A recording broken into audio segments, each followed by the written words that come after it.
My name is Mike Hutto. I'm from Charter Lake Hospital, and it is indeed a pleasure for us to be sponsoring Ms. Schwalm this morning. You're at a time in your high school career where you're making some choices that will affect the rest of your life. And I think the information that Ms. Schwalm will bring to you this morning is certainly something that you can use the rest of your life. I've known her for a few months now, and I've heard her make 3 presentations, and I've utilized the material that she's been able to offer other students myself. So I hope that you will certainly pay very close attention to what she has to offer you today. Her background is one that's varied. She was a high school all-state basketball player as a young person, an outstanding student. She went from there to work in the business world at the corporate level and spent 13 years in the legal judicial system. So she has some very excellent experiences to share with you today. So again, I hope you'll pay very close attention to what she has to offer you.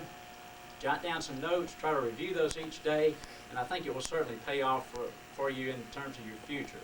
And without further ado, let me introduce Mrs. Faye Schwalm. Thank you.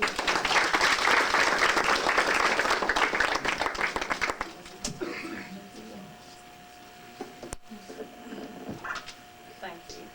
Thank you. We're very glad to be here today. I will need to pass out your folders, so I would ask 2 people to quickly come forward and help me get these passed out. I will ask someone to come and get your pen. I wanted you to be prepared to take notes if you need to. Come on, don't be shy, because we're going to work today. You've got your folder, and I want you, honey, if you will, just jump up real quick and hand out pens, because some of you may not have your pens, but I don't take a chance on that. You may too. You may have it, but I still want you to have one of my pens. Uh-oh, thank you. So if you'll pass them back, and I'm sorry just to dump these on you like that. And your folder is being passed out, and it's, I believe it is firm enough that you'll be able to write if you need to, but I think if you'll just follow along from your folder. I think it's important that you know where your speaker has been. You can say all day and all night, well, she's a certified court reporter, she's a certified image consultant, but how did I get there? And that's what I want to share with you briefly before we start. When I was in the 6th grade, how many in here play sports? Several. I decided I wanted to play basketball. And I asked my dad, Daddy, can I go out for basketball? I'm one of 8 children next to the baby. And he said, no, I don't want you playing ball. Your brother's played. He was 7 years older. He was a good football player. And I said, oh, Daddy, please let me go out. He said, okay, you can go out. I made the team and I played 3 years. Got to high school, to the 9th grade. All those big seniors were playing ball. And I said, Daddy, I want to go back out for basketball. He said, no, Faye, that's enough ball playing for a girl. And I said, oh, please let me go back out. And he said, all right. But you know that you're not from the right side of the tracks. And if you don't make that team, don't you come crying to me. I said, Daddy, you're going to read about me in the papers. He said, okay. I made the team. My scoring average was 25.6. And I intended for it to be. Because I practiced hard. I worked hard. When I was a junior in high school, I took shorthand, typing, accounting. How many in here already handle a computer? Wow. Says a lot for your business department. You're in the information age, and you are that age, and that's good. How many in here can already handle more than one software package? Great, because it's changing all the time, isn't it? It's changing all the time. Took shorthand typing again in my senior year, advanced shorthand. Came to Atlanta, went to finishing school, and married a Georgia Tech man. I think everybody that goes to Atlanta may marry a Georgia Tech man. And I said, I want to do something now. Moved to Macon in 74, well in 70 actually. Didn't go to work until then. I watched Watergate. You studied Watergate in your government classes probably. And you know that that's when we impeached our president, President Nixon. I saw this man taking down this trial. And I said to my husband, I want to do that. He said, oh, Faye, you can't do that. I said, sure I can. I submit to you this morning that you can make good things happen for yourself. You can make them happen. We're going to talk about personal positioning. What is your position at Southeast High School? Called Georgia State Employment. She said, we just happen to have an opening in Superior Court. Why don't you come down and take the test? I said, I will. Made an appointment, went down. She said, I'm going to warm you up at 195 words a minute. And I thought, wow, that's fast. She said, but your test is 190.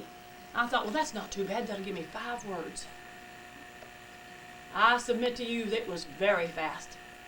She called the judge's chambers and said, we've got a lady that passed the test. He said, send her on up here and we'll see what she's made of. I went up there. They gave me 5 mock trials. I was hired, started the next day, and it started me off real easy with an armed robbery, aggravated assault. Been there 1 month, and he said, now, Faye, you're ready for a murder. And I said, no, sir, I don't think so. Judge, I thank you so much for hiring me, but I cannot do this job. He said, sure you can. You've got the personality for it. I said, no, sir, I don't. He said, yes, you do. I said, no, I didn't learn cuss words in shorthand. I didn't learn all this vulgarity. It's slowing me down, Judge. He said, give it 1 or 2 years. I said, I'll be dead, sir, by then. I cannot do this job. There's times when you embark on things in life that you have to meet the need of that job. Being polished, being poised, having the proper and necessary skills. Isn't that true? Call Central High School and Ms. Wright helped me devise some vulgarity. Who'd she ask? Her students. They helped her. She comprised 10 pages to help me. And my judge said to me, Faith, what did you expect? I said, there's not a nice thing in there. He said, no, if it was, it wouldn't be in court. And I said, I thought it'd be like Perry Mason, I guess. Life is not like that, is it? It's not like what we see on TV, necessarily. Even distorted newscasts sometimes. You are very important.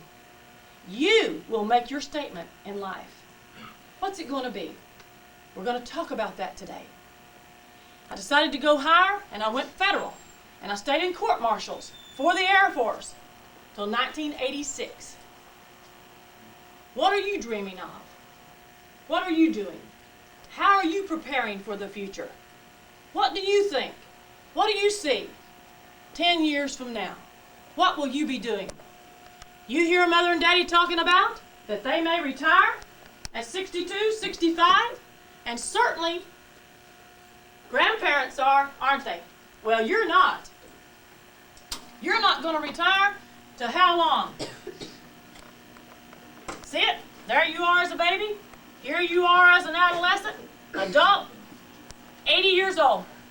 Due to modern medicine, you will not retire as young as people are today. How many years will that make you work?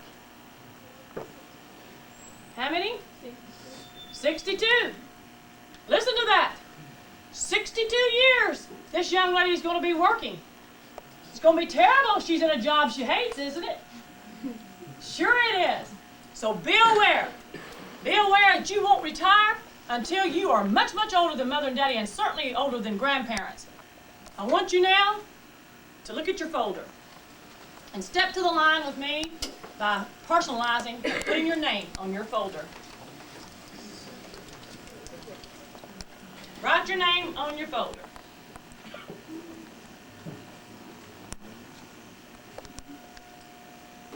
Your agenda is to the left. We're going to start this morning with poise pointers. What does it mean to be poised? What does that mean? If you'll follow along with me, and if you need to make notes, just flip over on the back. And I don't think you will. This is pretty self-explanatory. Keeping a goal always in mind. How many's got short-term goals? Good. Short-term goal is graduation. How many seniors do I have? Wow. Well, we know what your goal is in about, what, 2 weeks? Right. And that's a milestone in your life, people. And you have earned that. You have earned that. Long-range goal, maybe college, maybe not right now. We'll talk about all of that in a minute. Keeping a goal in mind keeps you, this is a key word for you, motivated. Does it not? Keeps you motivated. Keeping a goal in mind keeps us motivated. Something we're reaching for all the time. A little bit out of the reach. Set good goals that you know that can be attainable with some effort. Not any free lunches, is there? No. We know that. Keeping an open mind. That's so important. Teachers call it what? Attitude, don't they? We prefer to call it open mind. Do you have an open mind? Do you argue when you are in a situation that you don't know and it's foreign to you? Do you say, I'm going to try to do this, Ms. Thorpe? I'm going to try to do this, Ms. Coulter? Instead of saying, oh, there she goes, doing that again, and she knows I don't know how. Is that what you do? Hopefully not. Because the business world will not wait for you like Ms. Coulter or Ms. Thorpe will. Keep that in mind. Keep an open mind. Attitude is contagious. Attitude, a good, positive attitude is, I'd say, for me personally, has been 50 to 75% of what I've done. And it will be for you. And it makes life easier, doesn't it?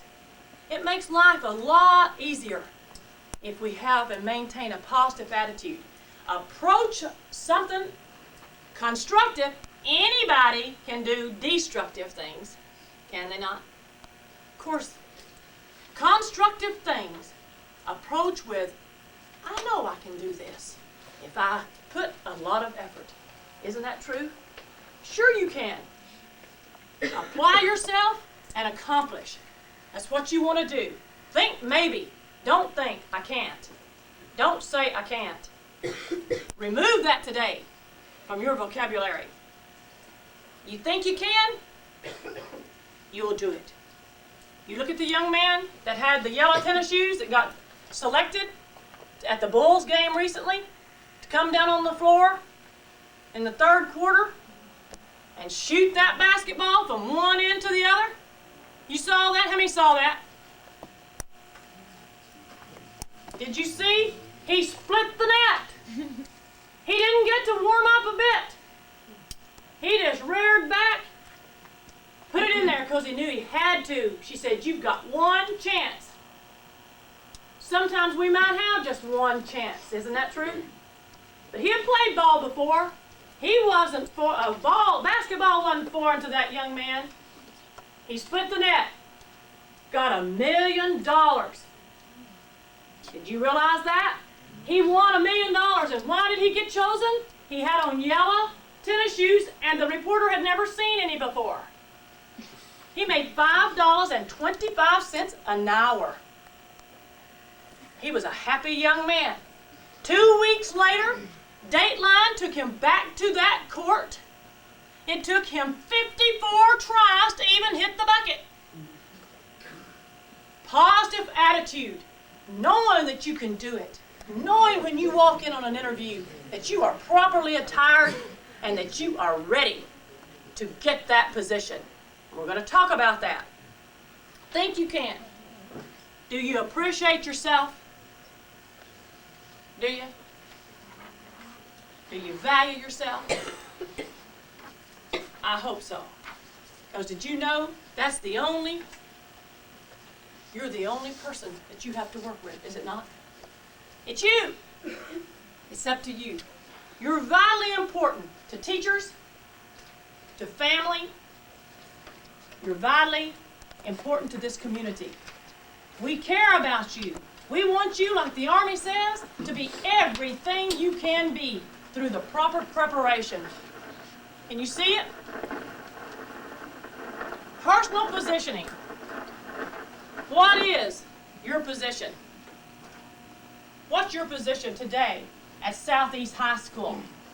How many in here get all A's? Great. Not many of us do we? We have to work hard to get all A's. How many is good in math? Oh, great. Good in science? Good. Don't lie to me now. Good in English? Wow. We're all not good in the same things. Wouldn't it be boring if we all looked alike and talked alike? Wouldn't that be boring? You're an individual. We want to do what? Maximize those strengths. You've got strengths. She's got strengths that this young lady doesn't have, and vice versa. What are your strengths? How do we know? How do we know what our strengths are? Look to the screen. We ask our teachers. They know. Be man or woman enough to go up to them and say, what do you see me doing 10 years from now? What do you think? Ask family. Ask mother and daddy or aunts, anybody that you trust. Ask friends. And I can tell you as an ex-court reporter, you can't trust all your friends, can you? No, it's unfortunate, but we can't. So we ask friends that we trust. Friends that we trust. How many in here have hobbies? Wow, that's great. Enjoyable hobbies? Good. Yes, that's important, people. How many in here know how to relax? You really can. I'm not talking about in there jamming with the music in your room. Really relaxing. You have to, people. It's just so competitive today and so fast moving today that you have to just kind of step back and relax a little bit, don't you? Even if it's just for 10 minutes. I urge you to do that. What are you dreaming of doing? How have you prepared thus far to do it? Good judgment. I want you to be honest. How many in here feel that they, thus far, have cultivated good judgment and continuing to do so? Good. Good. People, that is so important. Your judgment call, what you feel that's right for you, will help you be a better poised person. Isn't that true? Of course it is. Be aware. Good judgment could save your life. Isn't that true? Be aware of being with good judgment. Being tactful. Volumes have been written on being tactful, and that's one of my problems. I have to watch. I'm too frank sometimes. So I have to be more tactful. I urge you to be more tactful by being kind. Be kind, people. Don't take a side just to be taken aside. Be kind. Asking in a pleasant manner, time to consider something. You don't have to just jump, do we? No, we don't have to. Number 8 is banishing doubts and fears. Fear is ignorance, isn't it? Learn about what you fear. I see head shaking. It's true. Learn about what is making you fearful. On the other hand, a little bit of fear. Now, I'm not talking about nervousness when we go on interviews and when we're in a big test. I'm talking about fear. Some people are so fearful that it holds them back. You've seen people like that. They can't compete in something because they're too scared and too nervous about it. So it hampers their ability to perform, doesn't it? Some of you may have had that problem before. So learn why you're fearful. But on the other hand, a little bit of fear can save your life. That, I call it, and it sounds a little bit crude, but it's true. That gut feeling, when you feel that something's you're afraid of, get away from it. Step back from it so you can see it more clearly. I urge you to do that. You're embarking right now for your future. We don't want anything to hamper what you're after. Isn't that true? Of course it is. Don't doubt yourself. Do you believe in yourself? Being properly prepared makes us believe in ourselves, doesn't it? That young man knew that he could split that net. That's why he did it. Isn't that true? When you step to that line and you hear the referee saying 3 seconds left, you've been fouled, and it's happened to me, and I'm sure it's happened to some of you, and it'll happen to some of you. And you hear him saying a 1-and-1 situation, do you step to that line and you say, oh my goodness, everybody's watching me and this ball game hinges on me, and I'm scared?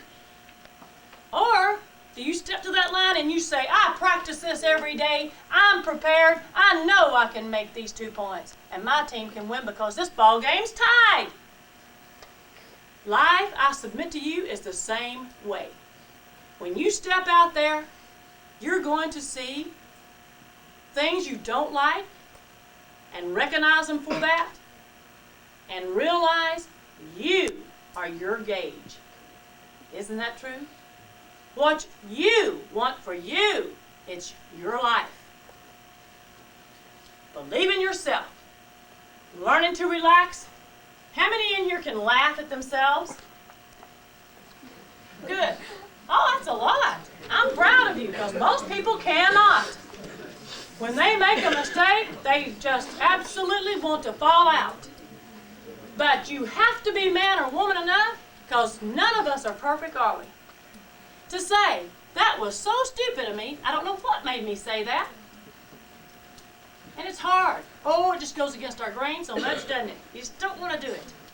Or being improperly dressed for something, it's a horrible feeling, isn't it? It's a horrible feeling. So you have to say, I'm sorry, I'm going to do better next time. Isn't that true? Of course it is. Being able to laugh at yourself. Know that you're properly prepared, and when you do go out into the world, whether it is college, and it has to be some type, either specializing or 4-year, whatever you're dreaming of doing, you can do it. You can be successful. Being poised. So many people can't do it. Being in control. Holding on to that temper. That was bad for me. I had to learn how to do that. Being able to control that temper. Knowing that you're in control. Any questions on poise? Being polished. Being poised will make you automatically, people, look more polished. Isn't that true? Sure it is. And you know how to do it. You know how to do it. Daily etiquette. Daily etiquette. I want you to look to my screen. Etiquette we think of as how to use our knife, don't we? Yes. So oftentimes we get confused with our silverware and all that. And daily etiquette, that is just a portion.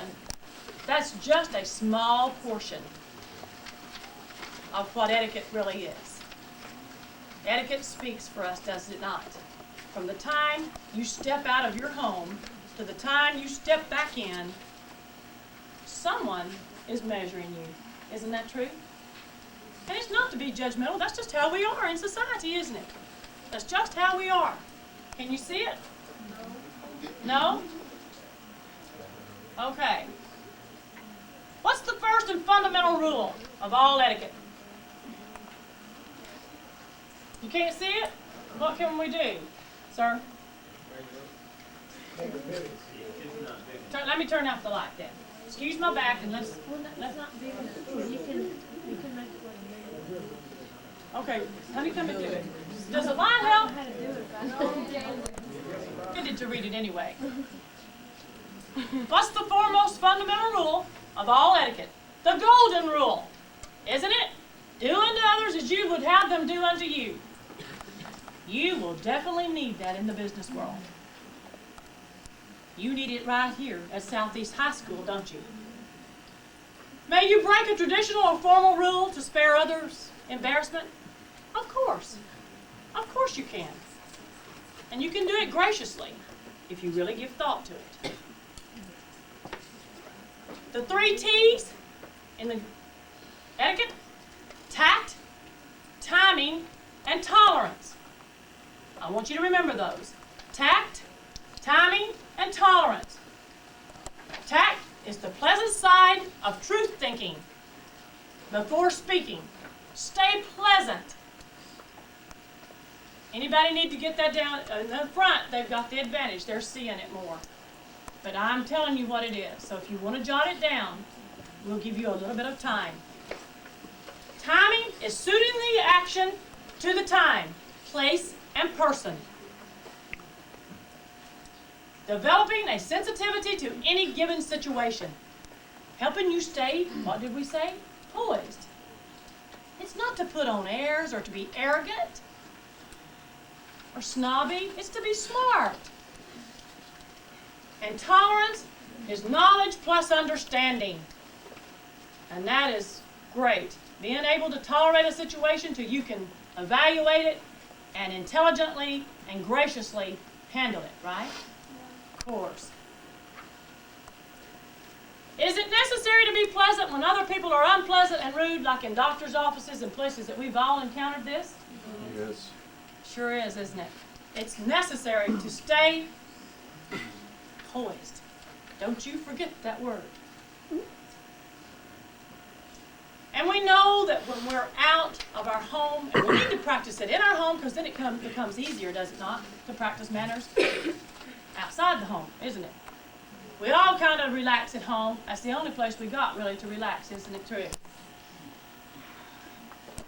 What are the 5 phases of courtesy? And I want to hear from you on this, that you use constantly and sincerely. First one, thank you. Come on. Yes, ma'am. No, ma'am. Yes, sir. No, sir. What else? Exactly. Very good one. Excuse me, please. And please is another one. Yes. Very good. Write those down. I want you to know them. I know you know them. I know you've learned that at home. But after we get caught up in the world, we don't remember it that much. So that cuts down on people thinking we're rude, does it not? Of course. Always practice the golden rule.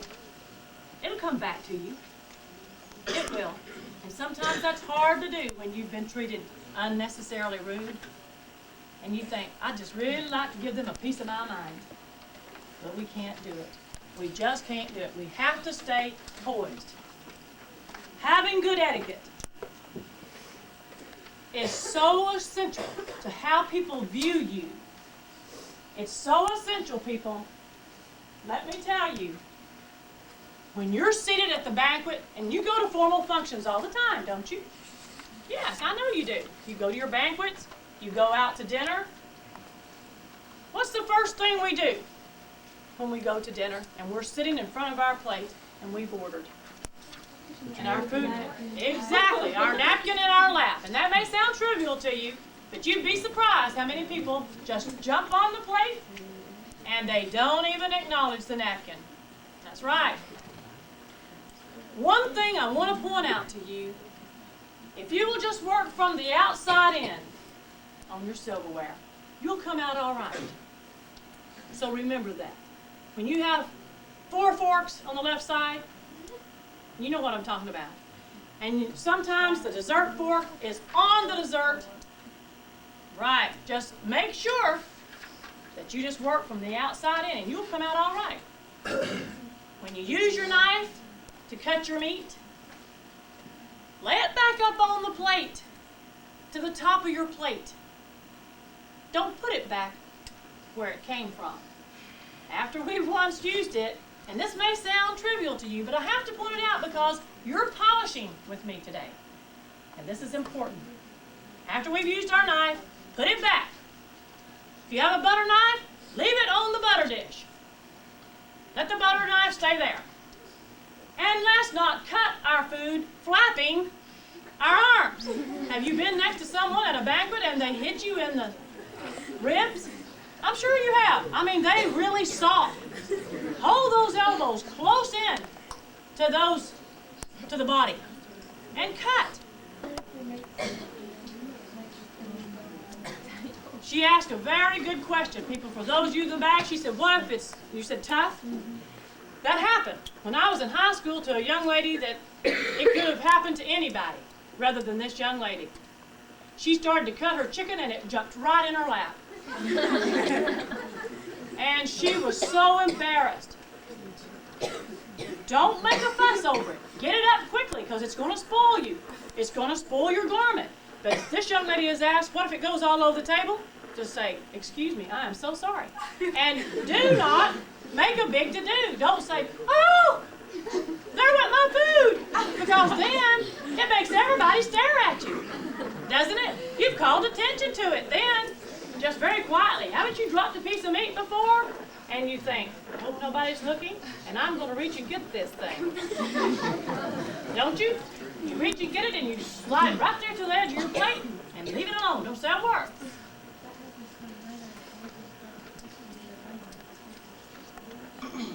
And it did what? Oh my goodness, this happened to her mother, and it went in the banquet speaker's dessert. And I understand. She couldn't help it though. I know that. But see, we got to watch out. Don't cut too hard. That's the reason I'm pointing this out, because I go to lunchrooms with you people. And I thought, I want them. We're going to touch on etiquette, just the basics. So just don't flap when we cut. And after we've used a fork, knife, or anything, leave it on the plate. Do not put it back in soil. And that's why we do it, is not to soil the linen like we have in banquets. Don't put it back. And for goodness sake, before you take a sip of beverage, what do? Exactly. Wipe that mouth. Do not have those grease circles around your glass. It's important, people. I see presidents of companies when I do corporate seminars, and they say, really? Well, what if you don't have time? And I say, you've got a greasy glass then. And everybody else noticed it. You take the time. If you're dying for a drink of water or a drink of your beverage, tap that mouth. Okay? Any question on etiquette? Any question? Okay? Everybody set on etiquette. All right. Mannerisms. Mannerisms. Lightweight and powerful. It's important, people. It's important. Can you see this? Honey, I'm so sorry. We'll go through these quickly. If you want to jot some down, because we're going to give you the basics. That's what we're here for today, to groom you for the basics. Verbal and lightweight. These are lightweight mannerisms. Excessive apologies. You've seen people that apologize for being alive. Yeah. Very weak person. We don't want that. We want to be always, never, and be aware of this, people. Don't over-explain things. I saw that so much in the court. And now, of course, you've got to explain in there because you're about to go to the penitentiary. But I'm saying, people that didn't have to, they just, and we call it under the law, belaboring. You don't have to belabor things. Don't over-explain. That gives them a lightweight. That makes you look lightweight. We want, out in the business world, heavyweights, do we not? Not physically, heavyweights. Knowing how to use silence is in your heavyweight. Knowing how to use silence. Having appropriate timing. Personal positioning, like that you just saw. Positioning yourself, making good things happen for yourself. That's somebody that's on the ball, is it not? Tone of voice. Soft, hesitant voice is sexy to most all the time. And certainly, screaming like I have to do up here is not good either. But for people to hear me, I have to when I'm away from the mic. So we want a good tone of voice, do we not? Sure. How about in heavyweight handshake?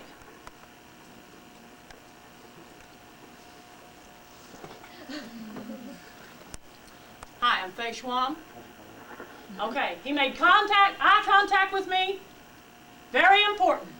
You know what, people? We always make eye contact with people we like. We have to make eye contact. He's got a good grip. He's not trying to break my hand. He wasn't. He's trying to now.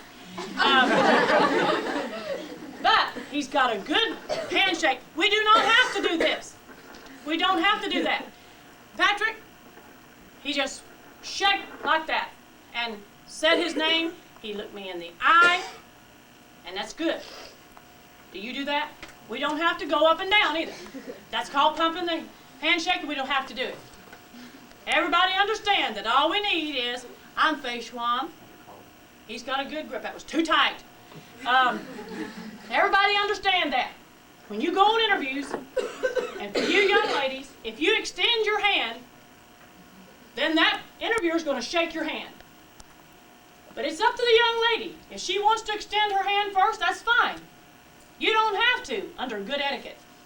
But now it's getting more common that a woman just automatically extends her hand, and that's good. Okay? Now, it's going to take a minute, but I want you to stand up now, lay your stuff in your seat for 1 minute, and let's be orderly now, so we'll keep our teachers. That's up to you. Thank you, Patrick. And I want you to turn to the person next to you, and I want you to mean this, people, because this says everything to your interview. Now listen, I want you to turn now, say your name, and shake that hand normally and properly. One time down, okay? Come on. Okay. You want to shake my hand today? All right. Now, this is important. Did you do it right? See, there's so many of us that I can't tell. Did you know that this is how you're measured? When you walk in on an interview, it's your handshake and eye contact. Everybody got that? You knew that already, but I want you to realize how important it is that eye contact and shaking that hand firmly, like Patrick could have thrown me down, big as I am. But then he realized, and he was not realizing what I was expecting of him, and then his hand grip was perfect. You want to say, have you ever shaken hands with somebody? And one of our preachers used to be like this, and give me your hand. And it was just like a dead fish. And I think, you may not make it through the day. So be aware. Handshake is the most important. Excuse me, honey, I almost got me back. All right. Smiling too much inappropriately is a bad sign. That's a lightweight mannerism. I'm trying to point out the things that you really need. Foot shuffling, bad sign. Bad sign. Lip pursing and biting, bad sign. Self-reproach. Self-reproach. Bad sign. What we want, open body posture. How do we do that? How do we do that? We walk in on an interview, and this is our chair. and they tell me, Miss Schwalm, have a seat. I'm going to sit down and just scoot myself back, and I'm going to leave my hands. Can everybody see? I'm just going to leave my hands lie in my lap. Everybody understand that? Just the hands into the lap. We don't want to fiddle with the hair. We don't want to mess with our tie. And we're going to talk more about that. Sitting down properly, scooting back in that chair, says, I'm here and I'm proud you're going to meet me today because I've come for this position. Is that not true? Of course it is. So the way you enter that room smiling and speak, and if you want to, ladies, extend that hand, and men, always shake hands. Men, always shake hands. You can't please everybody, can you? No. That's a very weak personality, people. You try to please the people that count. We wish we could please everybody, but we can't. And I find young people try so hard to please everybody, and it'll knock you out. You can't. You've got to do what makes you feel good inside. Be aware of that. You can't please everybody. Active listening, really listening to someone, that's a heavy weight. That's a heavy, powerful. Being energetic. I know you are. Be energetic. Acting and feeling as if you deserve it. You proud of who you are? Are you proud? Of course you are. You're all you've got to work with. Be proud of yourself. Know that you are very special. There's not another person in here like you. Be proud of that. Walk with that head up, that chin out of that chest, and be proud. Be proud of who you are. Take responsibility. That's a sign of a heavy weight. Taking responsibility instead of pushing it back. Take responsibility. Lead. And being able to hide nervousness. When you step into a test, you step into an interview, you've got little butterflies, don't you? And we all do. We've all got little butterflies. But we don't say to the interviewer, I've got butterflies so bad I'm about to throw up. Do we? Of course not. We don't say that. We say, by my whole demeanor, I'm happy to be here. And I've come for this position. If I hadn't, I wouldn't have come, is what you're thinking in your mind. If you're in a beauty pageant, you're on that ramp saying, look at me. I'm prepared and I'm going to win this thing. Is that not the attitude to have about a position? Being polished, being poised will get you everywhere. It has me, and it will you. Be proud when you want to submit an idea instead of saying, I think I'd like to. And you see people and then they think, my gosh, spit it out. What are you saying? What are you saying? Be proud of what you're about to present. Be proud of your ideas. So what if they get shot down? You've got plenty more up there. You've got plenty more. Because just now, you've scratched the surface. Just now. And you're about to reach for those stars, are you not? Is that not what you're going to do? Of course it is. We're going to look at that. So be thinking, what are you dreaming of doing 10 years from now? What are you dreaming? Any question on the mannerisms? And I'm sorry in the back that we can't see. Any questions? Everybody understands that handshake, how important? Everybody understands it. Any questions? Knowing that you're poised, knowing that you're prepared, knowing what you're after, you're going to get it. Isn't that true? Sure it is. You're going to succeed. Isn't that what it's all about? I'm proud of every one of you that I see there today, and I don't even know you. You know why I'm proud? You're where you're supposed to be. You're in school. You're going to graduate. Milestone in your life. Be proud of it. I'm proud of you. Knowing where you're going and how you're going to get there. If Faye Schwalm can do it, anybody can do it. We're going to look at,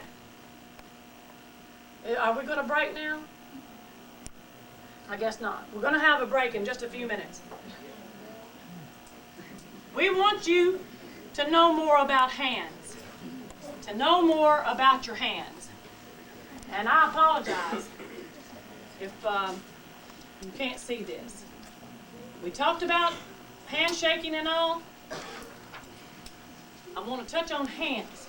No one knows what to do with their hands. Have you ever seen even news reporters? No offense. No offense.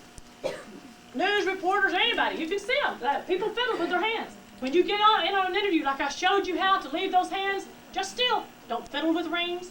Don't do anything like that, because you want that interviewer to keep looking at you for your total picture. Everybody got that? That interviewer is looking at you as a total picture. So we don't want to misuse our hands. You watch on TV. People don't know. If they don't have something in their hand, they don't know what to do with their hands. Be aware of what to do with your hands. Leave them alone. Leave them alone. It's very important. Hand gestures tell of an interviewer, and that's what we're doing today. We're grooming for interviews, are we not? After we've gone on and gotten more training, sure. It's too technical in the business world today for you to have just high school. Everybody understand that? You will maybe get a job, and we'll talk about job versus careers here in a minute, but it's important for you to know. It's just too technical this day and time. So I want you to be aware. Hands say a lot about you. Be aware of your hands. Be aware of how you sit. If you slouch, if you slump, you're telling that interviewer, I really am just real tired and I'm glad to be here today though. Who's going to believe that? No, sit up. Sit up in that chair. That's right, sit up. Let that back. What is the behavior when you sit on the edge of your chair? It's a terminating behavior, isn't it? It's like you're going to run from that interviewer any moment. And he or she is expecting you to get up.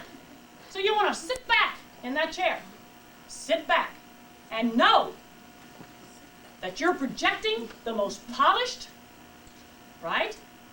Which gives you more confidence. And what happens, people, when you project confidence? Quickly. What happens? The person that's around you or around anybody that's around you automatically has more confidence in you, do they not? Sure they do. If you come in and you act confident, it's contagious. They think, I want to see what he or she's all about. So they automatically believe you. Automatically you have more credibility. Isn't that true? Sure it is. Walk with confidence. Shoulders up, back, not just thrown back. You see people, when Mother and Daddy say, slap you in the back, get those shoulders straight. You see people go, no, get them up, get them up. Don't point the chin. A real pointed chin can show belligerence as far as how you've got it. Get the chin just normally, parallel to the ground. That's what you want. That's what it's all about, being polished. Anybody got any questions? We're going to break in a minute. Any questions thus far? Because we're going into image polishing in just a moment. And what you're dreaming of. Okay, we've got time to take our little quiz. In your Padlet, you've got your self-awareness quiz. Let's see how much you've learned. You see it? Self-awareness quiz. A check mark is yes. An X is no. Okay? Everybody ready? Everybody got the pen? Everybody got the test?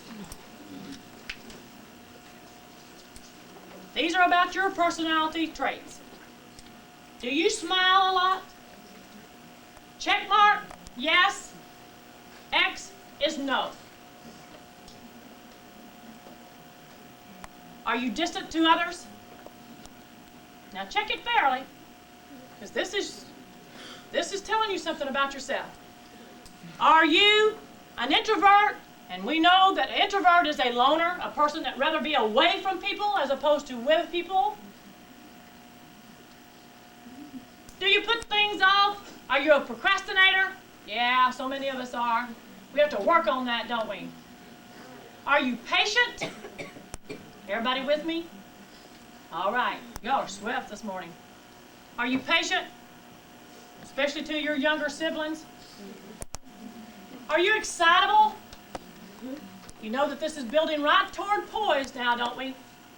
See how this all ties in? Are you a helpful person? Do you possess a bad temper?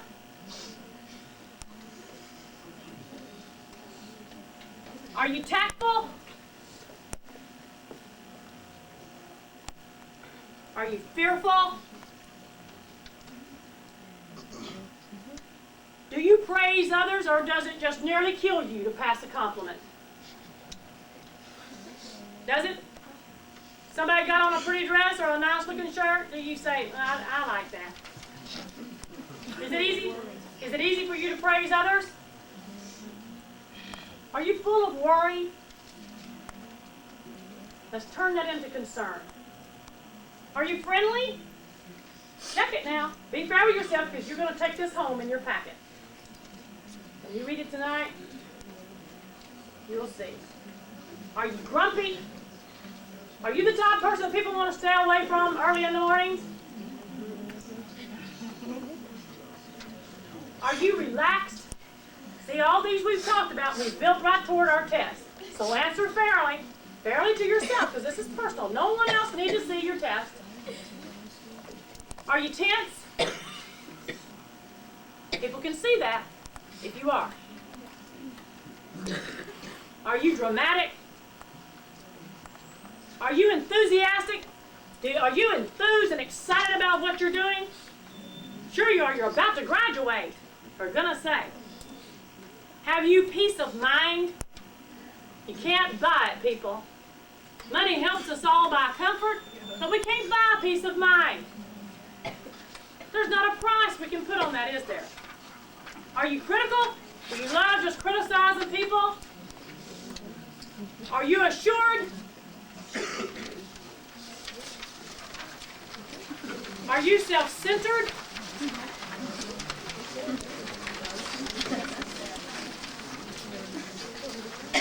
Check for yes and X no still. Do you have an even disposition, would you say?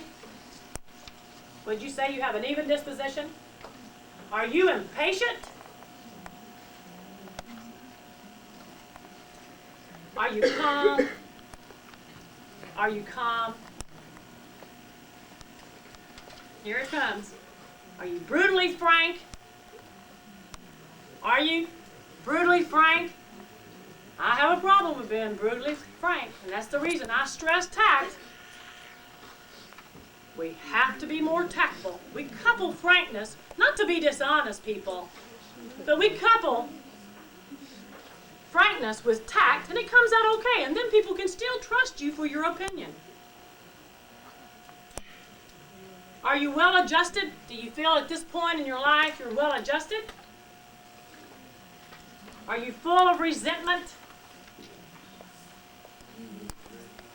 Would you say you have a pleasing personality overall? Are you lacking in style?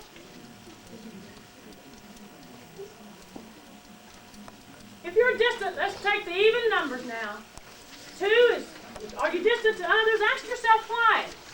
Try to reason your answers. Keep an open mind like we talked about. Let people warm up to you and you warm up to them until you see what they're about. There's some people we can't warm up to. Isn't that true? Gotta watch, don't we? Are you a procrastinator? We put things off? How can you expect to accomplish, people, if you don't ever start? Right? Are you excitable? This is a term associated with nervousness, which actually borders on neurotic. Try to lead with the head instead of your emotions. Okay? Take things as they come. Handle them one at a time. That's all any of us can do. Isn't that right? You possess a bad temper? This could be something resulting from childhood, and we often carry it over into our adult life. It's very childish and it draws people away from us, does it not? So be aware of that. And we already discussed that fear is ignorance. Learn about why you're fearful. And if it is something you need to leave it alone, leave it alone. Be man or woman enough and exercise what's down your back, what's right here, your spine. Call it backbone. Have the backbone to do it. Learn something about your fears. Full of worry, turn it into concern. And if you're grumpy, gain pleasantness to gain friends. Exercise pleasantness. And if you're tense, something has to give, and it's usually your disposition, is it not? And if you're critical, it's usually some shortcoming that we have when we criticize all the time. Isn't that true? Of course it is. Are you self-centered? Do you carry on all the conversation? Realize that you've got to be a participant and make it worthwhile. Be conscious of others, and you won't get caught short on that. If you're impatient, try to take a moment and weigh the effect of your decision before you speak. You're a master of unspoken words. You've heard that all your life. We already said that frankness has to be coupled with tact. Lack it in style? Review your manners. See why you are. Look at the wardrobe. See why. Work each day on your personality. Everyone you meet, improve your personality. Any questions on the self-awareness quiz? You can put that back in your folder now, and okay, we're about ready to break, Mrs. Coulter. Okay, you need to stretch your legs and get something to eat. Feel free to ask me anything. Well, most anything.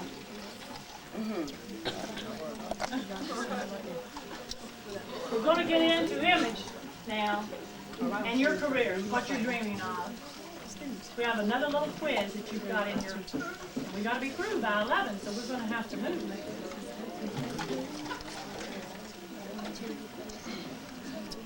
Don't we? This is just some preliminary things. We know that our external, we can do anything to look better. I would scare you in the morning without my makeup, because I look just like Casper. And I know that makeup does not mask, like some people would lead you to believe. Makeup for young ladies and for women are to accentuate, isn't it? And that's what it should be used for.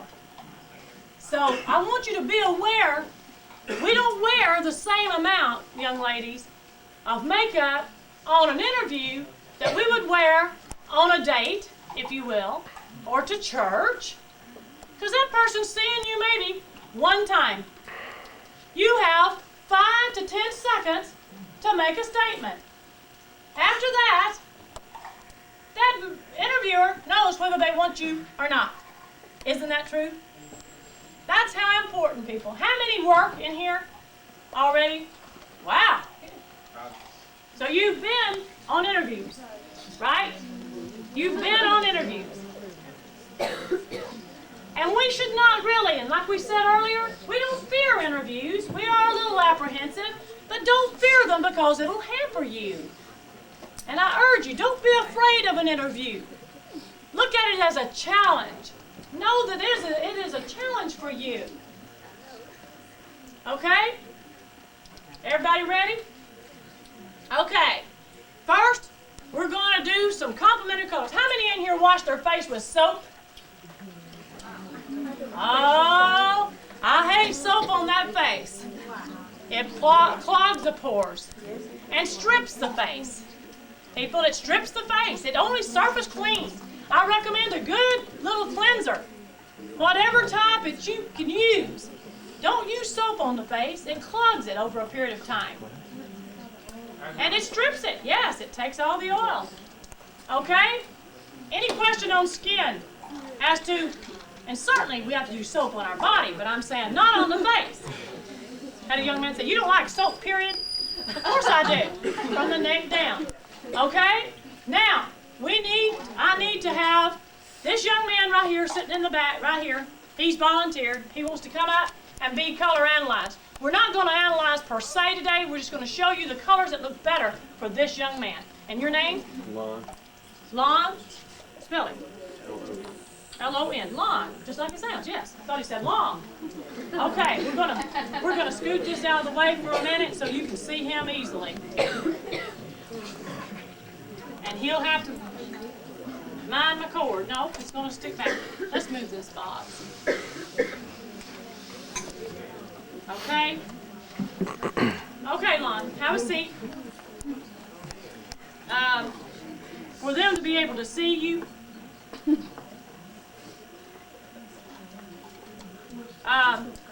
we're going to show you what colors do. People do have complementary colors, and I want you to know that. Now, how would Lon achieve colors? Achieve a color bouncing up in his face. Come on, men. Shade. Yeah, he's shaved. Oh, yeah. Okay. Young men, you achieve colors through your tie, through your shirt, whatever, and look at me and make sure that you can see what I'm doing. Stand up, Lon, and let's show them. Right here is where the color bounces to Lon's face. Okay? Any other colors, for instance, if he's got on a navy blue blazer, which is a good color, he's tall enough, he could wear contrasting colors. What do I mean by that? Opposite colors. Less color value at the top from the bottom. Okay, and now we're not going to try to make him sissy, but we're going to take his color away. Can you see him? Okay. Well, then I am going to let him stand, Mrs. Coulter, because the people in the back were having a problem with that. Okay, come on, Lon. We take his color away, and you see he's got nice black hair, dark skin. Now, he is not sissy. He is just being my mother. Okay, what do we want bouncing up in his face? More color, right. Bright colors. Let me find him. Bright colors.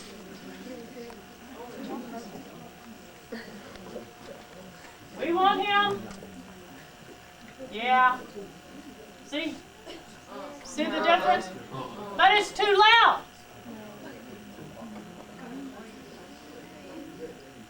Green would be good to have in his tie. Would it not? Did you find the right green? See? He wants his color. A young man achieves his color, and women do too, from right here. But he is limited because she's going to achieve color through makeup. He does not do that, so he counts solely on his color to bounce to his face. Everybody understand that? All right? Look at him in this purple.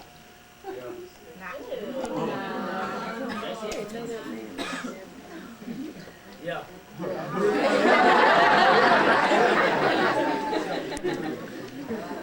Now he can wear this pink shirt. Good? Okay. Everybody understand that. Where should his tie end when he's dressed up going on an interview? Exactly. Just above the belt. Right.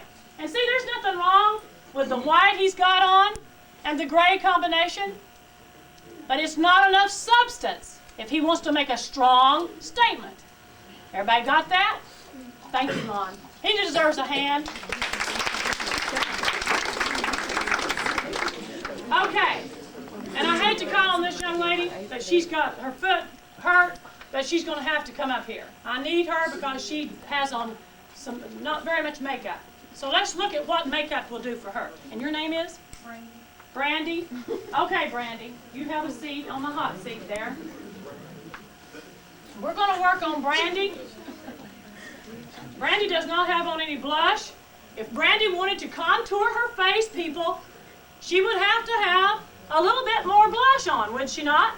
Of course she would.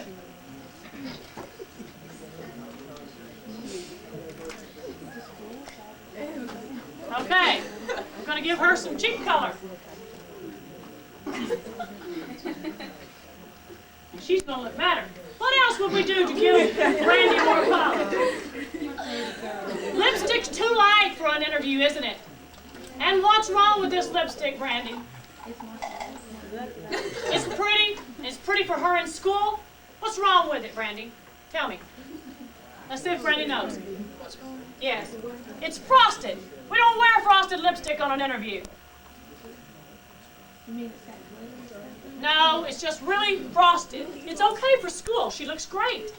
But it doesn't give her enough emphasis. She wants to make a statement, a total polished statement. Okay? We're putting her more color on. Is she looking better? See, she looks better. Okay? What's frosted? Frosted means that it has got a different type of coat in it. The pigmentation is like a glass frost over when something real hot and real cold meets. Same as her lipstick. It's frosted. It has a shine, a sheen to it that makes it look different. It's not right for an interview. Okay, Brandy, stand up. Okay, we're going to work like this, so to save time. Turn around, Brandy. See, she's got good cheekbones.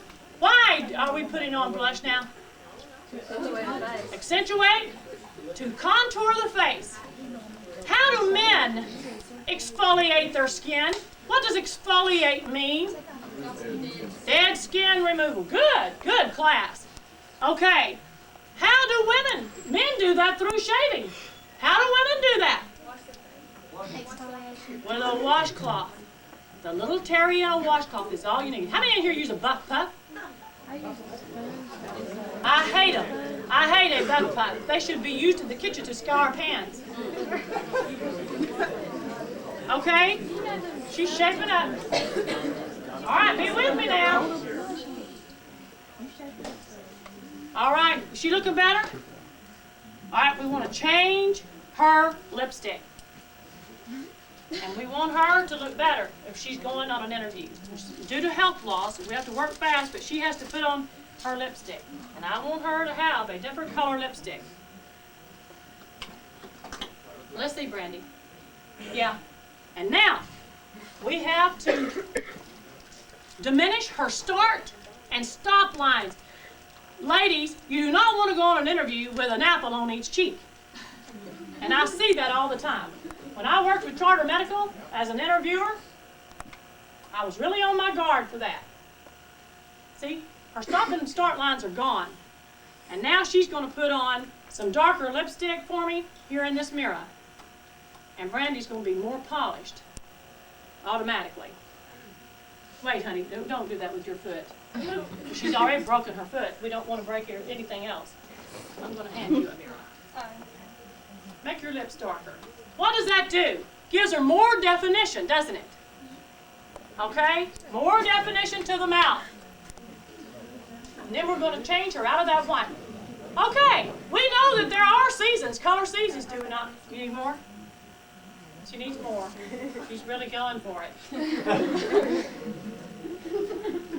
Okay, we're just giving Brandy, it's not that her makeup is wrong. We're not criticizing Brandy in front of her peers. We're saying that it's not proper for an interview. When you go on an interview, getting it? Her lipstick, I think, is indelible. Go ahead. She's just going to make it a little bit darker. Did you get it now? I don't think so. Dig in there. Okay, we got a lot to do, people.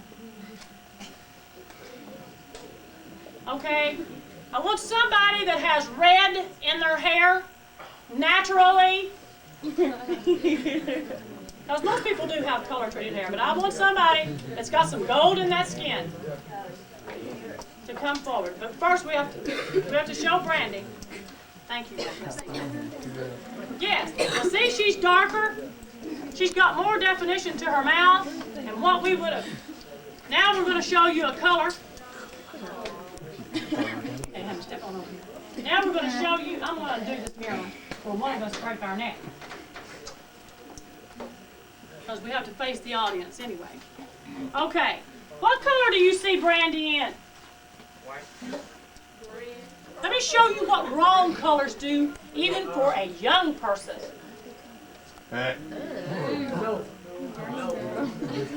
Doesn't she look like Hearts is going to get her any minute? Sure. Look at that. What wrong colors. And I see people living in the grocery store and I think, bless your heart. You're either real sick or you don't see well. Wrong colors. Here's Miss Brandy. Here's Brandy. No? Oh, it certainly is.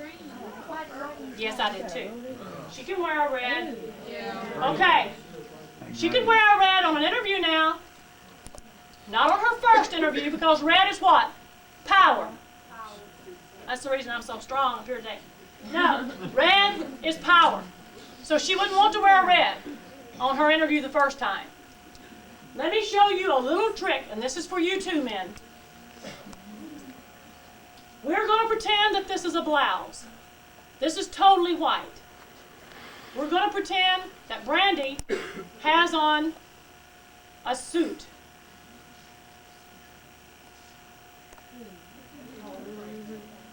Color of her eyes. Okay? She would have another piece here. I want you to realize this. If you need to elongate the body, to extend the body taller, if she wore a white blouse and left her jacket open, she would create a vertical line. When her interviewer first met her and she walks in, if her jacket's open, and it stops right there, of course, where her blouse is tucked in her skirt, she would have a vertical line. It extended her. Everybody got that? That's interesting for you to know, because her blouse, being white, is less value than this. Does everybody understand that? That's important, people. Is that good or bad?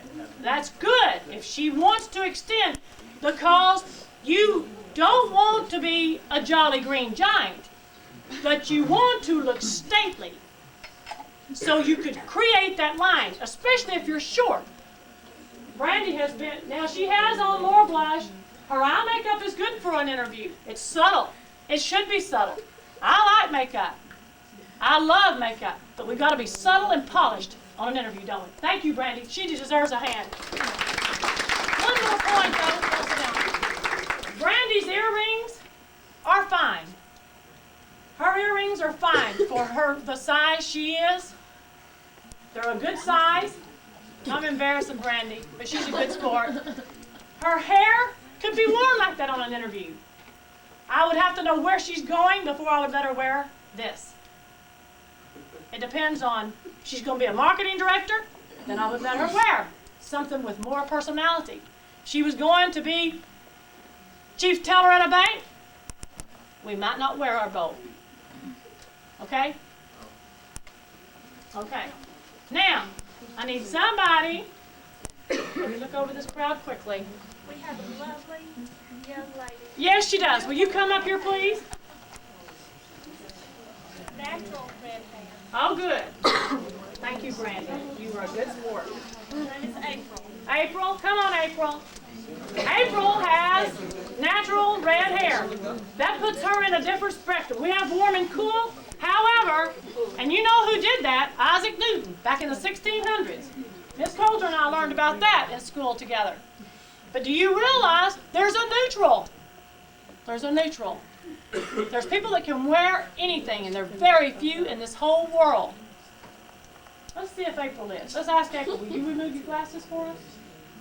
Okay. Is this April's color? No. You want to make April look really bad?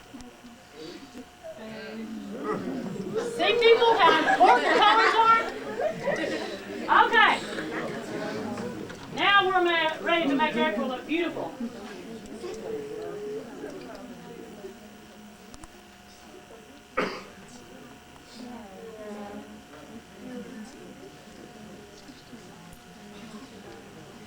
See? That's her colors.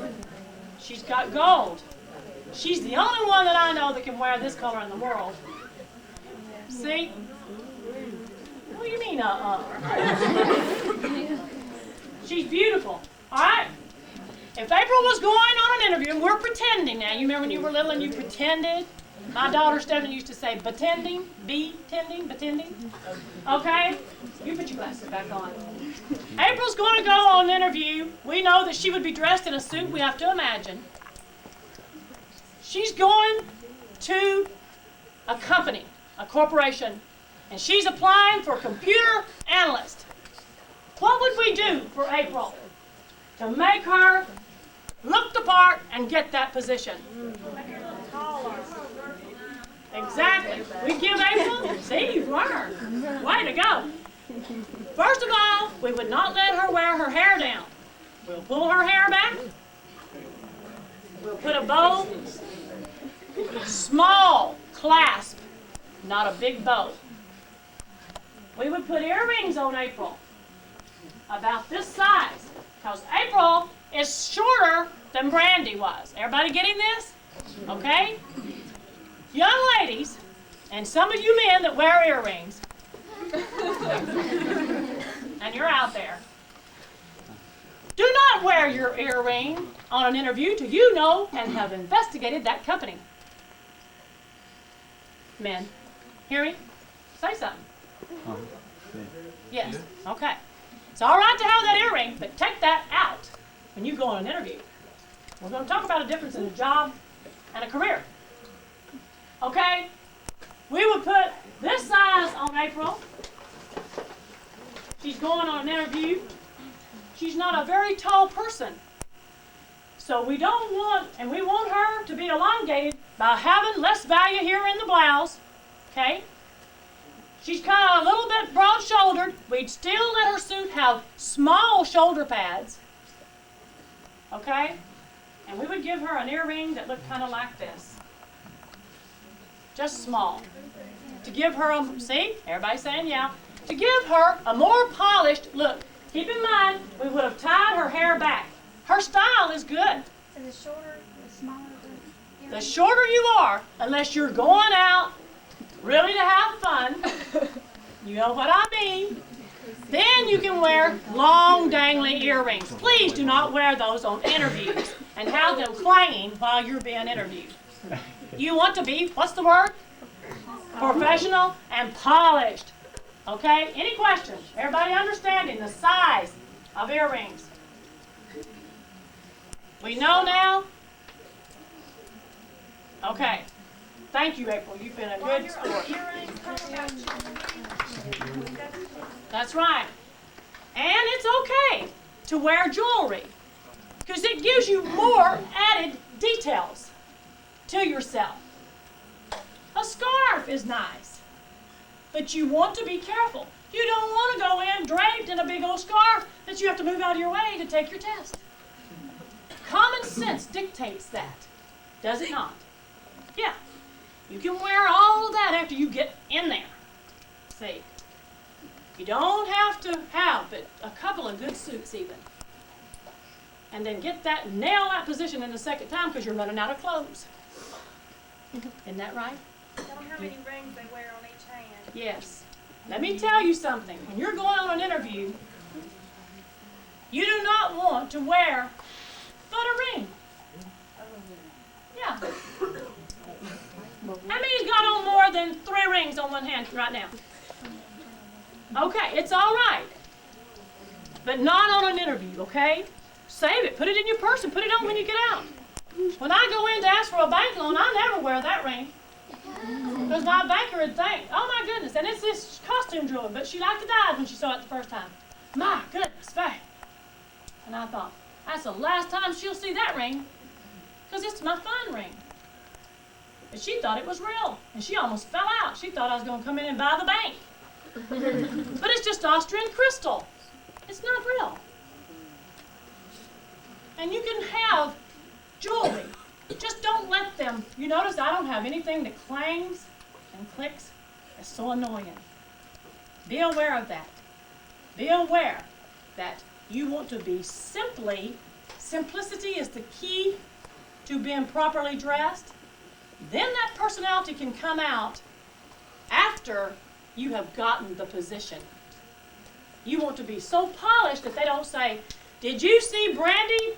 Boy, she had the biggest earrings. You don't want that interviewer remembering Brandy for her wrong earrings. See what I'm saying? You want to be remembered for being polished, stately, well blended as far as women, shaven for you men. And then when you get in, and it's not to put on airs or to be deceitful, it's competitive. It's competitive. It's smart. You are being smart. Before you go on an interview, you check that company out and see how the other people dress. What is your measurement on knowing how to dress for a particular company, people? What is your measurement? What the employees wear. Exactly. Dress a notch above because you're being critiqued as you step through the door. Dress a notch above those employees because you want more polish. It's important. Any questions? Everybody understands. And as far as necklaces, men, get them down in those shirts if you have one on. If you're on an interview, you can wear them. You can wear them later. Women, do not wear big, old jewelry. Big old, big old. It's a Tennessee expression. No, you don't want to call attention to the lady that came with the big necklace on. You see, you want them to say, wow, how polished that young lady or that young man was. Make sure our shoes are shined. Make sure of that. A lot of people just forget about the shoes. And they're run over. I heard a designer out in Dallas say, when I see a woman with her shoes run over, I know she's giving up for life. He said, now just chalk her off. Well, you don't want that, do you? Because you're important. You're very special to this community. And I want you to know it. We want you to be the most polished that anyone has ever seen. Isn't that true? Sure it is. You've got another test in your folder. Yes. This is a fun test. I see the snarls. It won't hurt you. You can study for it. This is what you're going to project to in the future. What are you dreaming of doing? How old will you be? How old? 10 years from now. How old will you be? You'll notice behind that one, you have a personality breakdown. You'll notice that. You've got a personality breakdown.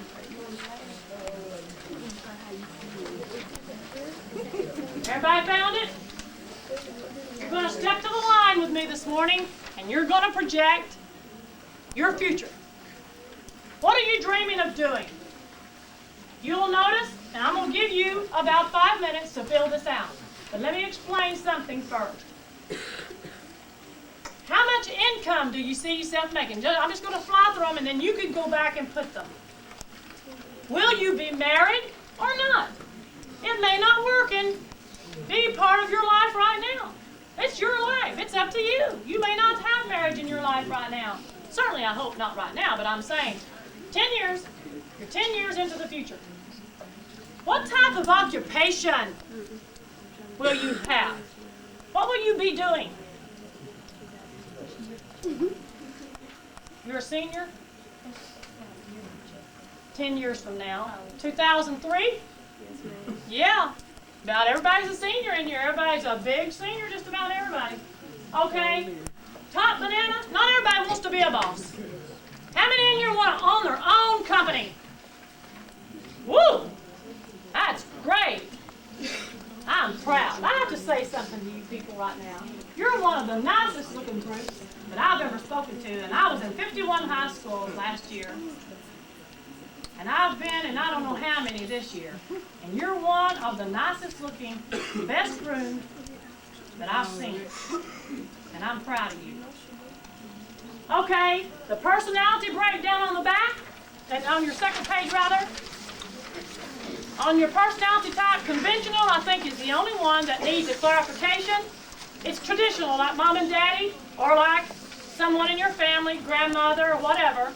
And then non-traditional, non-conventional, and 1 is the least of that, and 5 is the most. How do you see yourself? And I'll give you a few minutes, and then we want to talk about money, and we want to talk about where you're going to be. So be honest.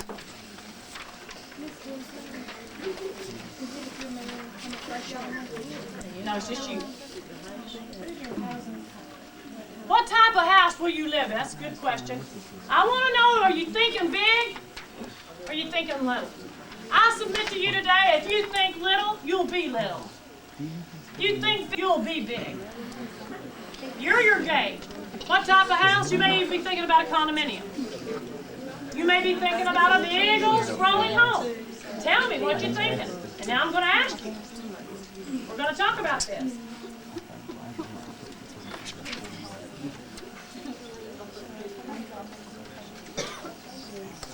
You're stepping to the line today because you care. You want to be everything you can be. Like your teachers, you've heard this for 4 years, and certainly, maybe even 12 years. Now's your chance. Project and tell me what you see. What do you see? How much will you be making? Do you realize what you put into your mind is what comes back out? Put good things in there. Put good things. You're worth it. You deserve it.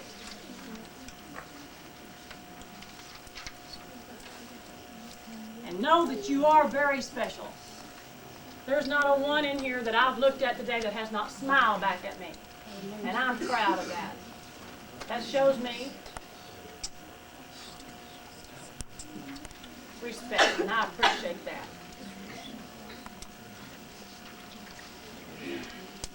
Okay. What's conventional mean? Conventional, traditional, like mom and daddy, or like grandparents. You know, like anything traditional that mom and daddy's hung on to. Yeah, now let me say this, people. You could have more than one personality there. The breakdown could be more. You may have some of all 5. It means you're just versatile. It doesn't mean that you need medical attention. It means that you're versatile. Come on, fill it out. And you can read about it, and tonight you can look it over. Because that personality breakdown, you see what it says for enterprising. 3 of your fastest growing fields, legal, medical, and computer. Out of that stems many, many, many careers. The difference in a job and a career, a job, most of you have jobs right now. Not as much promotability, not as good a starting salary. Isn't that true? Not as much security either. On the other hand, with a career, more starting pay, because why? You're specialized. Of course, every career has a job in it. Your teachers have a job to do every day. They come to class. But they're in a specialized field. They're teachers. Everybody working? Anybody ready to say what you're wanting to be? How many is going in the medical field? Oh, wow. Good. Okay. Okay, let's hear from Patrick. And then I'll get to you. Okay? I'm going to be an RN with a BSN and EM up here. He's going to be an RN. And that's great. Anybody can tell Patrick how much his starting salary will be? RN. Starting? No. 35. 35. Now, probably around 28. But he'll go up fast because he's specialized. Because stand up and tell us, Patrick, that you're going to specialize. Neonatal care. Neonatal care. So that's great. Okay? All right. Thank you, Patrick. Where are you going to practice? Probably a residential hospital. A residential hospital. Okay. Anybody doing anything in the medical field that is different, like physical therapy, sports medicine? Okay. Stand up. Tell me who you are. Jennifer Colton. Okay, Jennifer. And what you're going to be? Physical therapist. Physical therapist. I guessed right on it. So she's going into sports medicine. She's going to do as much preventive medicine as she is to fix things. People like Michael Jordan, people like that, she's going to be advising them when they come down in a certain way on a rebound, they could break her an ankle. They have to learn all that. She's going to work with people just like that. Maybe the Hawks. Where are you going to practice? I'm gonna join the Air Force to practice in there and then Oh, get good. to pay for my college and then have Thank you, Jennifer. And she's going to be military. That's an option. Look up to can you see this, the wheel? You in the middle? All right, let me tell you what's on there. On the job training, we know is very, very little now.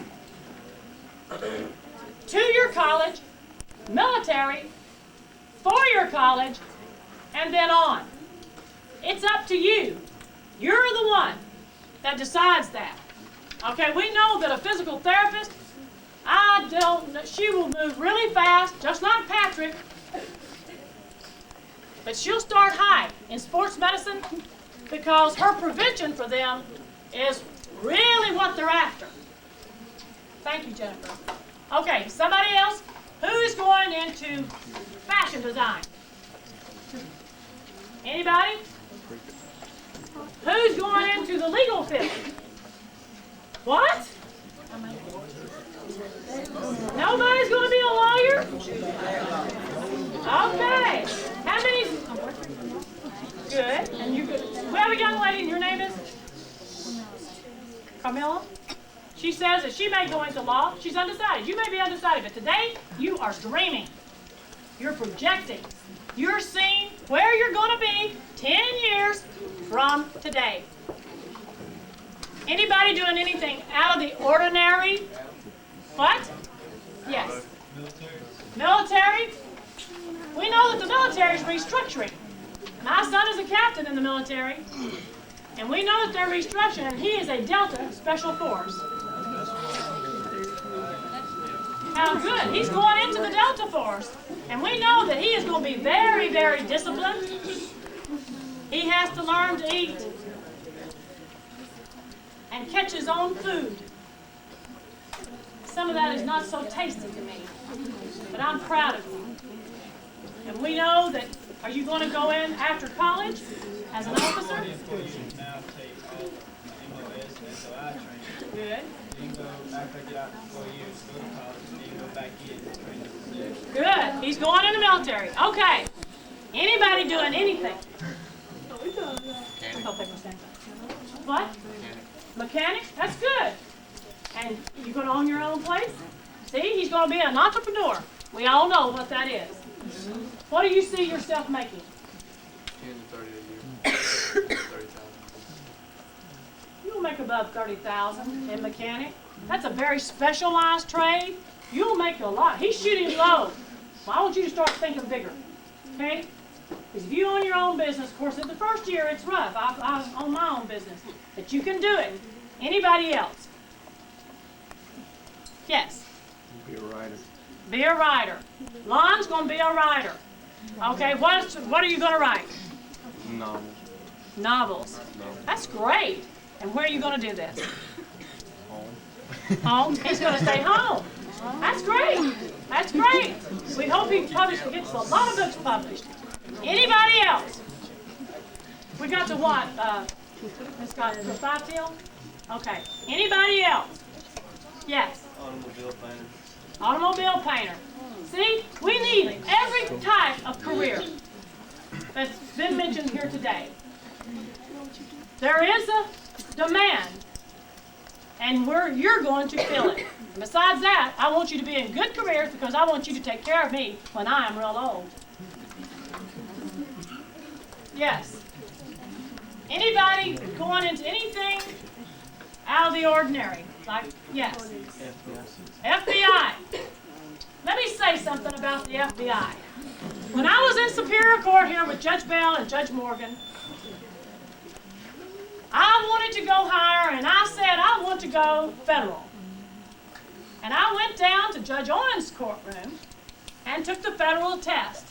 And I passed, and immediately I was on the base in about a few weeks. Little did I know, people, and your name is? Rick. Rick. Is that really your name? Why did you smile as you said that?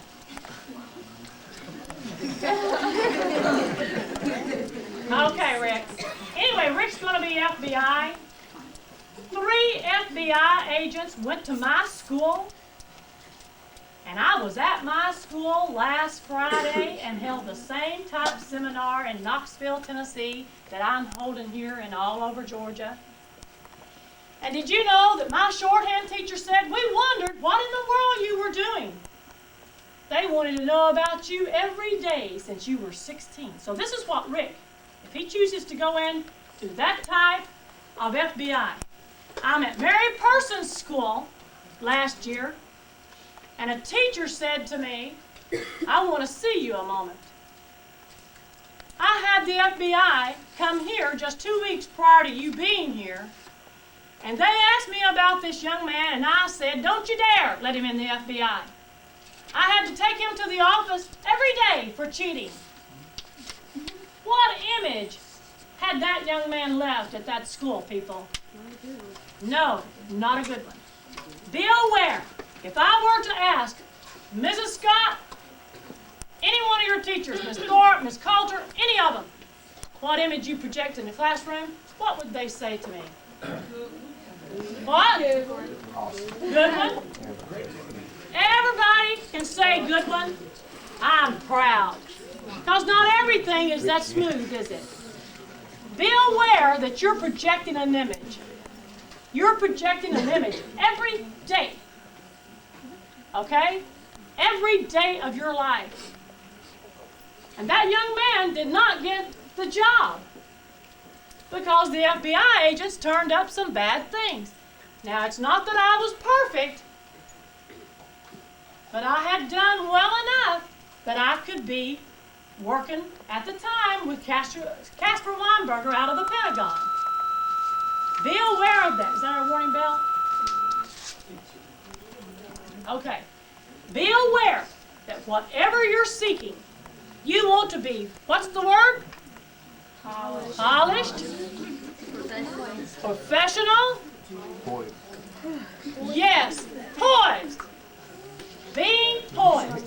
That's the name of the game. You've been a great audience. I want you to know that I think you are great.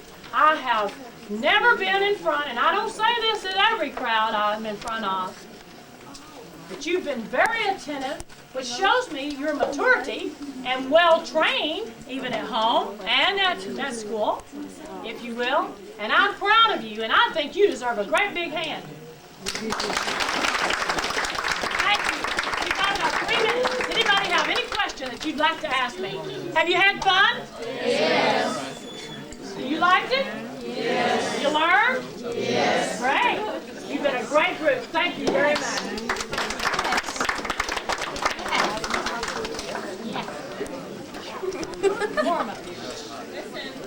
If you'll give me your attention, I'm not used to talking into a mic. On behalf of Mr. Jones, without Mr. Hutto, Mrs. Schwalm does this for a living. She has a great deal of expense, and the folders that she put together for you, of course, and the ink pens, all of that costs money, her time and her travel, and Mr. Hutto made it all possible. Let's give him another round of applause.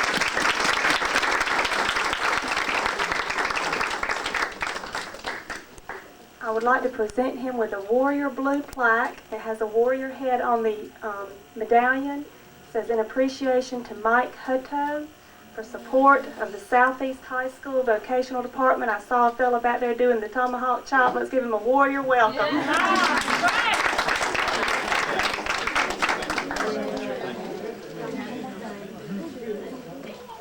I also have a couple of small gifts to present to Mrs. Schwalm. She is a good friend of mine, and she is a great lady, I think you have to admit. Let's give her another round of applause, and we do have a little gift for her.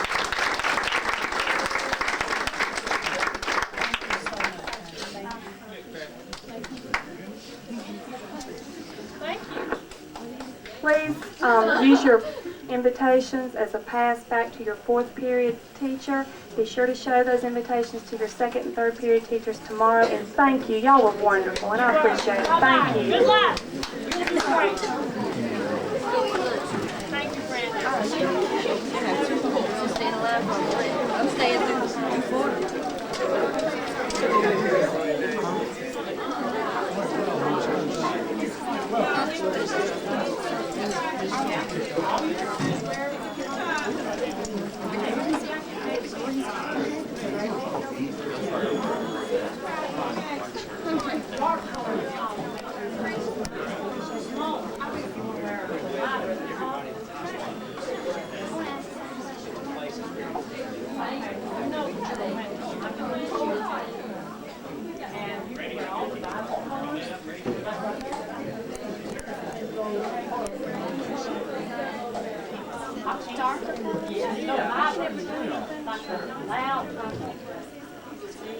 Navy blue, everybody got navy blue.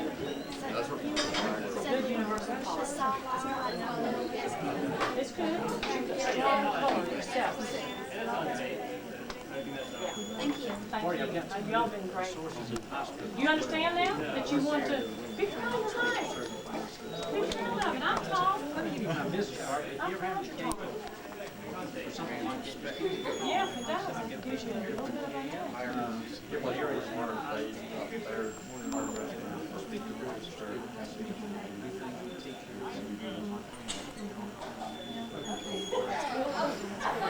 Bye-bye. Good luck to you. Appreciate it. You too. Appreciate it. Wish you very well. I apologize for the heat, but it's something we can't control. I know. Nice job, baby. Yeah. Okay. Well, tell me what you got out of all this. Well, I learned that the communication between myself and someone that I'm going to an interview at needs to be more formal, and I need to have better poise and polish, as she said, and to be more more commanding and more just very well-natured. And I got a lot of good information about how to dress and how to answer questions to interviews and things like that. How are your thoughts on what it would be like going into the job market or going into a job interview? How are your thoughts different now from the way they were before you went through the seminar? Well, not much. I take an applied communications class at the school here, but she redefined some of the things that they are already teaching us, and it changed the perspective I have of what the job market is. In what way did it change that perspective? It makes it seem more real to me. It's just that I will be going out there and I will be getting a job out there, and I need to have all the perfect mannerisms in order to get that job. So kind of make it hit home how competitive things are, that just the way what you wear, the way you move your hands can make a difference? Yeah, I did. I never realized that the way that you hold yourself physically would affect the way you give an interview. But she kind of changed my mind on a lot of things. Appreciate it. Thanks a lot. Thank you. Tanya, with a T-A-N-Y-A. It's pronounced like Tom. Miller, M-I-L-L-E. You're a senior? Yes, sir. Oh, yeah. Oh, yes. I wore my new shirt. All right, Ram. Okay, you can kind of look at me as you answer, but talk a little bit about what you got out of it. The class was I enjoyed it very much because I learned a lot of stuff about poise and about personality and how the way that you dress and the jewelry that you wear shows actually the kind of person that you are. And I learned a lot about how the interview should go and how you should act in the interview. Has it changed your mind about what it's going to be like going out into an interview setting or the job market? Yes, sir, it has. It's given me a lot more ability to look forward and not be quite so nervous going into the interview. And it helps me become more personal with myself in the end. Does it, I guess, put you more at ease because you're maybe a little bit, you feel like you're a little bit better prepared now? Yes, sir. Talk a little bit about why that's the case. Well, it makes me a little better prepared, not only because I can go into the interview and I can be direct with the interviewer that is interviewing me, but I can also answer his questions directly and not be quite so nervous. All right, appreciate it. Thank you. Thank you. You're from Macon. Right. No, I'm originally from Knoxville, but I've been here but you're- 24 years. yes. Okay, that's your I guess office is based in Macon. Right. she passed it out the So we can get you to stand over here where we'll have. Just have it right here. Let me get the spelling of your name. It's Faye. Right. And Schwalm. Right. I'm putting a little bit closer. Oh, please, man. Go to the microphone. Get through that. It's fine, don't you know? My jacket is even lightweight and it's still, Yeah, that's I'm down. It is warm. Lucky we don't have to turn on the light or it get real hot. Yeah. Okay, Raymond. You can just kind of look at me as you answer, but talk a little bit about why you do this, going around and talking to the different students, especially, and how it can benefit the high school students. I feel that every high school student needs to have a more polished image as they embark toward their future. And that's why I chose to do this type of program. I was a public speaker for a local college, and I realized then that there was a need for this program. So subsequently I wrote this program. I guess with the job market tightening up like it is, any little thing can make a difference. Yes, because it is very competitive. The young people realize that, and they want to know more. They seem to enjoy it, and I feel they do utilize what they learn. I guess talk a little bit about how those small things can make a difference once you do get out into a job market or get into an interview setting. Well, the thing that I know that makes the difference is having more poise. That means good posture, good, in case of a young lady, good makeup application, young men having their tie properly colored for them. I think that as they go into the job market, they see the competition, and therefore, if they're better prepared, they really have more confidence in themselves. And I feel that this program does that. It really gives you more confidence, because the more you know, the better off you are. You and I both know that. I guess from a job standpoint, once again, there are fewer jobs out there, and so any advice they can get, they must be happy to have, the students, that is. Yes, because the more polish that you exude, the more friends you win, in my opinion. And I feel that it is that important in the job market. And some of these young people hopefully will go on to four-year college, but they will still remember this seminar today on how to be more poised, how to be better attired, proper colors. There are complementary colors, and they know this now. And they may have known it in the past, and sometimes we just don't exercise it. So this just really sets them to go. And most we had today were seniors, as you know. Anything else you wanted to say or add? No, it's just that I appreciate that Channel 13 was interested in coming, because I do think it is a very important seminar for all of us. Talk a little bit about the attitude of the students here, what you thought of this particular group. I noticed, and I've been in 51 high schools recently, I noticed how attentive they were, how they did take notes on some of the items that were not in their packet, and that encouraged me. I also noticed how many volunteered when I would ask for someone to come up, and that shows good participation, and that shows eagerness to learn to me, and I really appreciate it. They were very open about learning and eager to learn. Okay, thank you. Thank you. Good. How long have you been doing this now? 5 years. Okay. Shouldn't need any 2 shots. We've got enough for. Yeah. Will you, Raymond, where I stuttered and stammered, will you fix it? Oh yes. And you didn't really stutter and stammer that Well, much. it's just that I was very warm. In fact, I was getting concerned about myself.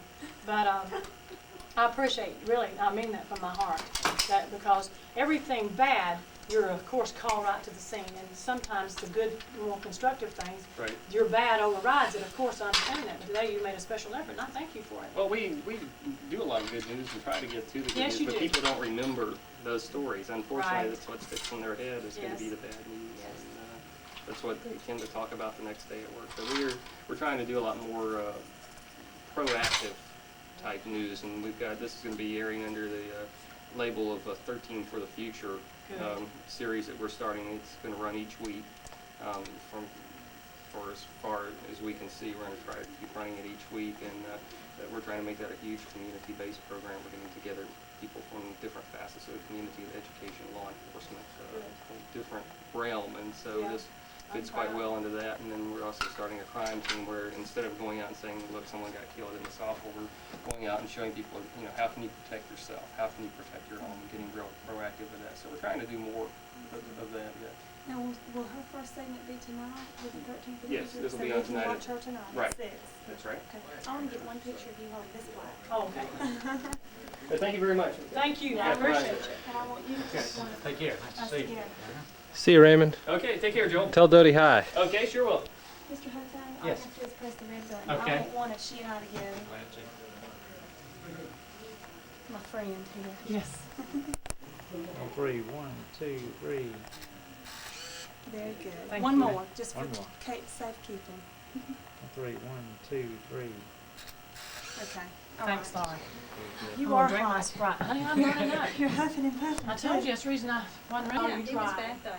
Yeah, but I appreciate you. Miss Because Scott it could've called been and worse. said, come now, Yes. and it takes them forever. She called him 3 times.